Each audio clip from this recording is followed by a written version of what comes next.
ஏதாவது கிடைச்சா எவ்வளவு நல்லா இருக்கும். எனக்கும் ஆசையா இருக்கு. நல்ல வேளை ஒரு வழியா நாம பூர்சிங்காவோட எல்லைக்கு வந்து சேர்ந்துட்டோம்.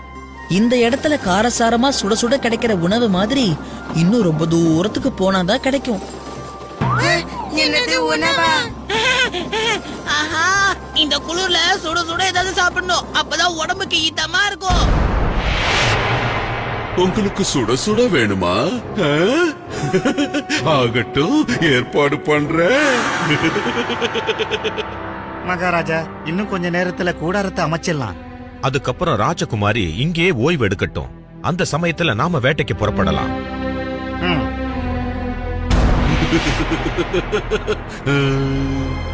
பீம், இங்க உருவாக போற நெருப்பை நீ எப்படி தாண்டி போறன்னு பாக்குறேன்.